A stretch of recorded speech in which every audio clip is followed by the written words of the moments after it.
Assalamualaikum warahmatullahi wabarakatuh. Perkenalkan nama saya Ilhan Matis Atta dengan NRP 500122136 dari Departemen Fisika Angkatan 2022. Dan di sini saya ingin menjelaskan mengenai ETS dari mata kuliah metode inversi yang dimana menjelaskan mengenai source code untuk metode inversi dengan metode Gauss-Newton dan Lavenberg-Marquardt. Oke.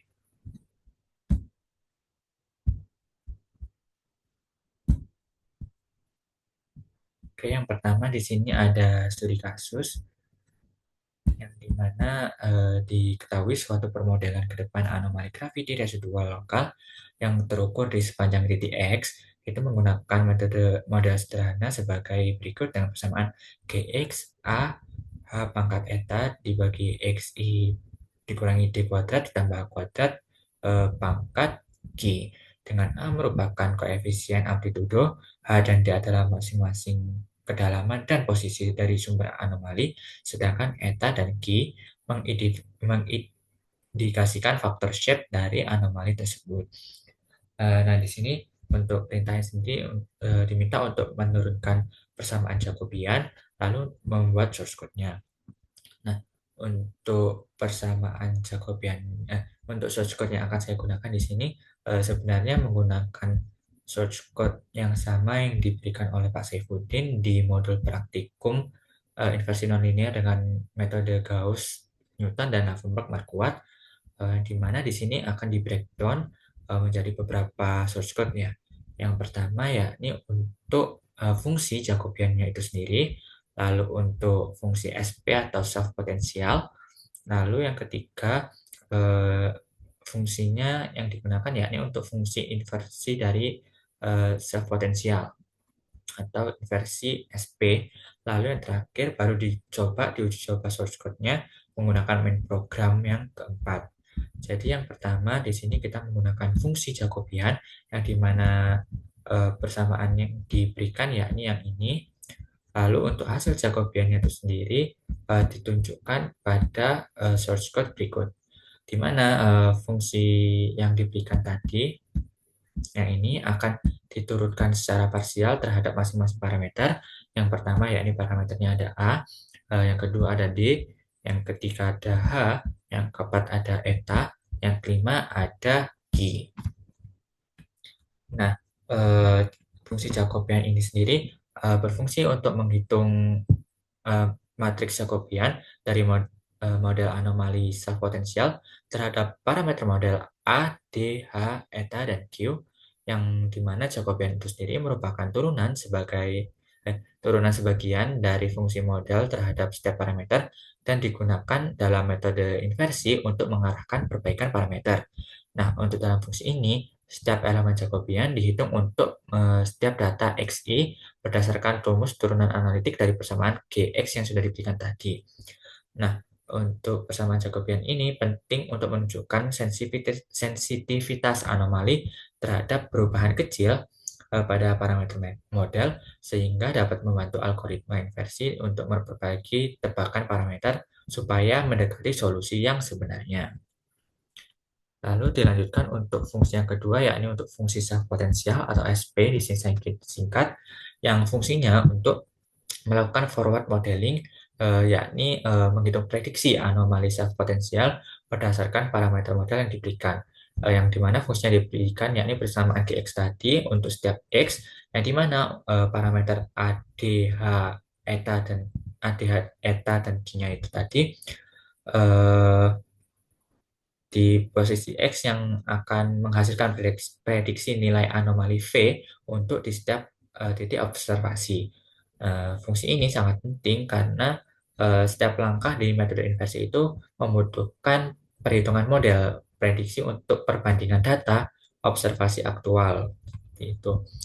Lalu selanjutnya ada fungsi inversi SP atau inversi self potensial yang dimana fungsinya untuk mencari parameter model yang paling cocok untuk mereproduksi data observasi. Nah, di sini metode yang digunakan itu ada dua, yakni Gauss-Newton dan Lavenberg-Marquardt. Fungsi ini dimulai dari dimulai dari tebakan awal atau M0, lalu pada setiap iterasi menghitung model prediksi dengan self potensial, lalu dengan metode forward modeling, lalu menghitung residualnya dengan menghitung selisih antara observasi dan prediksinya, eh, dan untuk memperbaiki parameternya itu dapat digunakan matriks Jacobian yang telah dituliskan di ini persamaan Jacobian tersebut. Nah, proses ini berulang atau dilakukan iterasi sampai nilai kesalahan atau RMSE atau root mean square error-nya kecil, yang menandakan modelnya sudah pas. Nah, fungsi ini juga mencatat seluruh parameter dan RMSE sepanjang iterasi yang dilakukan untuk analisis konvergensi. Selanjutnya ya ini ada main program yang dimana ini akan memanggil kembali fungsi-fungsi yang telah saya jelaskan sebelumnya, yang tugasnya untuk mengatur alur proses keseluruhannya, yang diawali dengan pendefinisian parameter model sebenarnya di M2. Nah, untuk M2-nya sendiri menggunakan referensi yang diberikan oleh modul.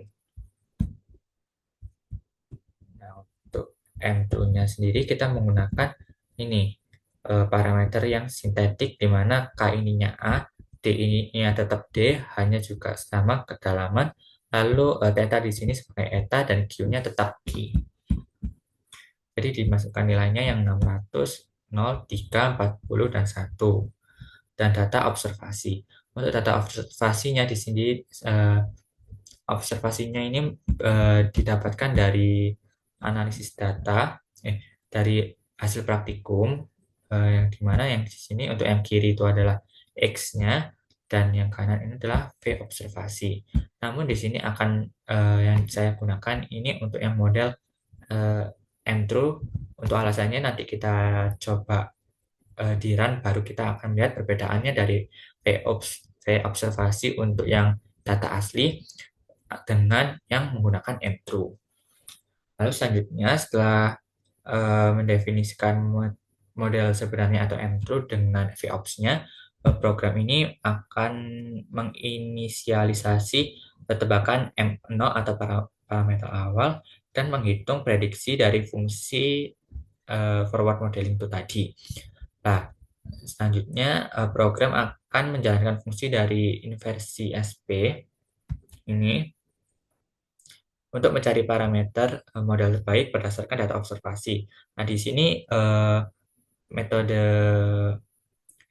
forward modelingnya bisa ditentukan.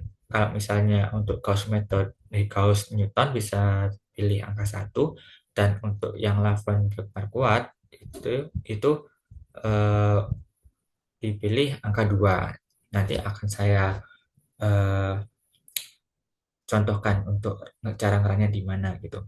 Lalu ketika metode inversi selesai akan dihasilkan dua jenis grafik yang dimana itu hasil grafik fitting model terhadap data observasi dan juga grafik konvergensi RMSE terhadap jumlah iterasi yang dilakukan.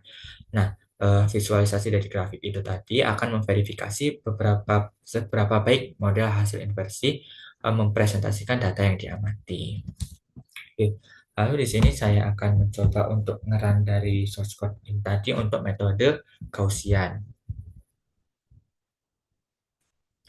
Untuk metode Gaussian di sini kita untuk M-true-nya tetap karena kita sama-sama untuk uji data sintetik. Namun di sini untuk parameter inversinya itu diubah sesuai dengan metodenya. Jadi sesuai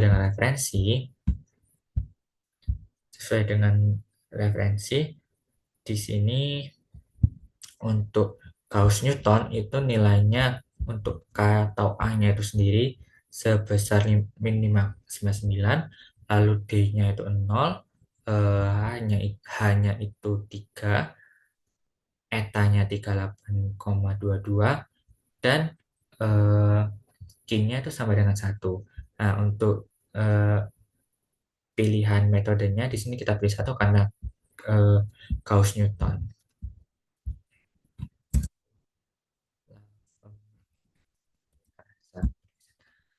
Oke, di sini saya coba untuk ngeran. Di Di sini untuk VOPS-nya saya masih menggunakan mTrue.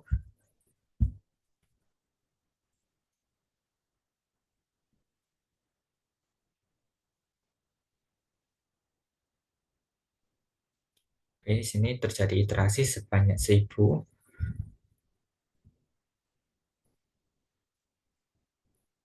Oke, nah di sini akan dihasilkan dua jenis grafik,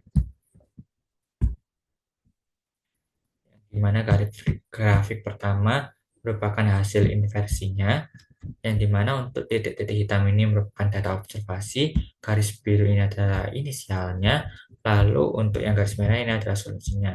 Nah, untuk yang grafik kedua itu merupakan konvergensi RMSE atau root mean squared error. Nah, di sini saya akan menjelaskan untuk hasil grafik untuk metode Gauss-Newton ini. Pada hasil inversi ini, grafik menunjukkan perbandingan antara data observasi, model inisial, dan model hasil inversi. Di mana data observasi ini membentuk lembah hiperbola yang sangat wajar untuk anomali self potensial akibat sumber muatan negatif, seperti contohnya itu seperti resapan air di bawah tanah. Nah, bentuk hiperbolik ini terjadi karena distribusi potensial dari sumber muatan negatif di dalam medium konduktif menurun tajam di dekat sumber dan melandai jauh di sumber. Lalu untuk grafik RMSE-nya itu sendiri menunjukkan nilai awal yang sangat besar, ini sekitar 10 pangkat 22, yang menandakan kesalahan besar di tebakan awal, lalu akan turun drastis hingga stabil di nilai kecil atau mulai stabil di nilai kecil. Ini yang mengindikasikan atau mengartikan bahwa proses inversi konvergen dan pencocokan model terhadap data itu sudah optimal. Nah, di sini kita akan membandingkan apabila VOPS-nya kita ganti dengan data lapangan. Oke, kita ganti di sini.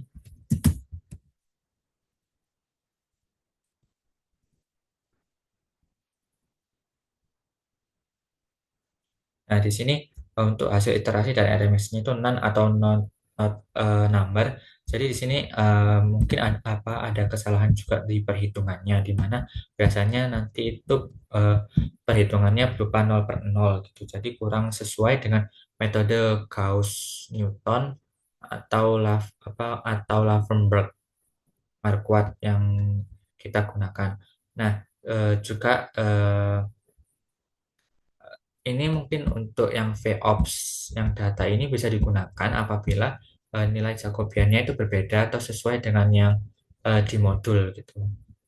Jadi untuk pada persamaan yang diberikan untuk studi kasus ini, itu untuk data VOPS-nya itu kurang sesuai untuk dimasukkan ke persamaan. Oke, untuk yang Gauss Newton sudah. Di sini kita akan mencoba untuk yang metode kedua, yakni metode Lavenberg Marquardt. Oke, seperti yang sama untuk M-nya tetap sintetik, parameter sintetik, tapi untuk parameter inversinya kita ganti. Untuk A-nya ini tetap, untuk D-nya di sini berubah dari 0 menjadi 0,0004. Ketiga atau H-nya ini menjadi 2,9,9988.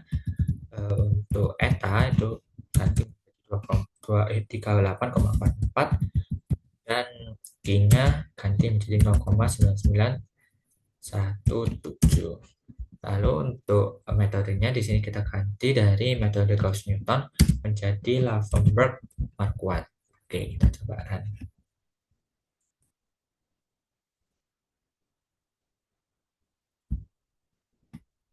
Nah, di sini untuk hasilnya tidak jauh berbeda dengan yang metode Gauss-Newton. Namun di sini perbedaannya mungkin eh, dalam penggunaannya, di mana Gauss-Newton itu lebih cepat dan efisien jika tebakan awalnya itu sudah mendekati kondisi sebenarnya. Sedangkan untuk metode Lavenberg-Marquardt itu lebih fleksibel dan lebih kuat untuk mengatasi kondisi awal yang jauh dari solusi, walaupun terkadang membutuhkan lebih banyak iterasi dan waktu komputasi. Oke. Mungkin itu saja untuk penjelasan dari source code hingga uji coba dari source code untuk metode inversi dengan metode Gauss-Newton dan Lavenberg-Marquardt, juga penjelasan dari hasil grafiknya. Eh, Cukup sekian penjelasan dari saya. Apabila ada kesalahan kata maupun perbuatan, saya memohon maaf sebesar-besarnya. Terima kasih atas